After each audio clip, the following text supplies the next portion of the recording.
এই ৰাস্তাটোৰ অৱস্থা অতিকৈ শোচনীয়।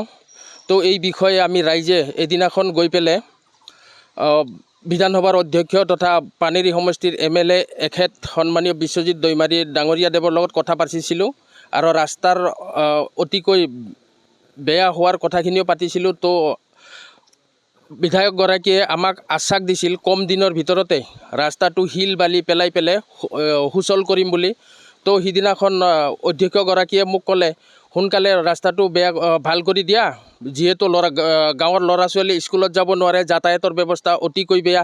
সেয়ে আজি আমি কি কৰিলোঁ, ডাম্পাৰ JCB লৈ পেলাই এই ৰাস্তাটোৰ উদ্বোধনী কৰিলোঁ। অকল ইটোৱে নহয়, আৰু 3-4মান ৰাস্তা আছে।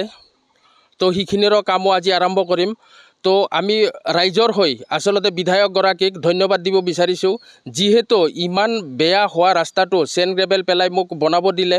সেইকাৰণে আমি তেখেতক ধন্যবাদ দিব বিচাৰিছোঁ। বঙাজুলি হাতীমৰা চুবাটোত যিহেতুকে বিগত সময়ত বহুদিন ধৰি জৰাজীৰ্ণ অৱস্থা হৈ আছিল। স্কুলৰ ছাত্ৰ ছাত্ৰীসকলে স্কুলত যাব পৰা নাছিল, বোকা পানী খচি যাব লগা হৈছিল।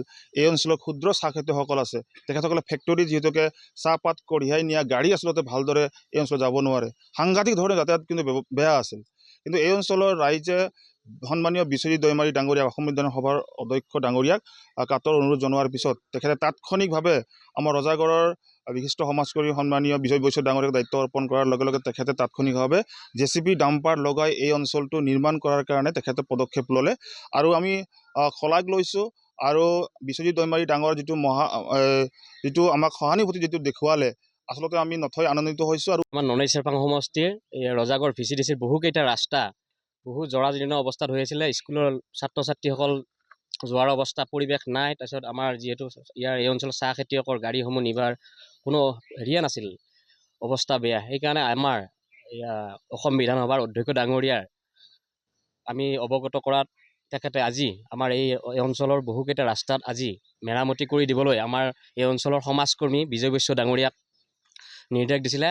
সেয়ে যিহেতু আমাৰ অধ্যক্ষ ডাঙৰীয়াই কোনো স্কিম নোহোৱাকৈ, চৰকাৰী আঁচনি নোহোৱাকৈ নিজৰ টকাৰে বিজয় বৈশ্য ডাঙৰীয়াক এই ৰাস্তাসমূহ বনাবলৈ দিয়াৰ কাৰণে তেখেতক আমাৰ এই অঞ্চলৰ ৰাইজৰ তৰফৰ পৰা আমি বহুত ধন্যবাদ জ্ঞাপন কৰিছোঁ, যে আমাৰ এই অঞ্চলৰ 5-6টাকৈ ৰাস্তা নিৰ্মাণ কৰি দি আমাৰ স্কুলৰ ছাত্ৰ ছাত্ৰীসকলৰ লগতে আমাৰ চাহ খেতিয়কসকলৰ যি সুবিধা কৰি দিলে, সেইকাৰণে তেখেতক আমি ধন্যবাদ জ্ঞাপন কৰিছোঁ।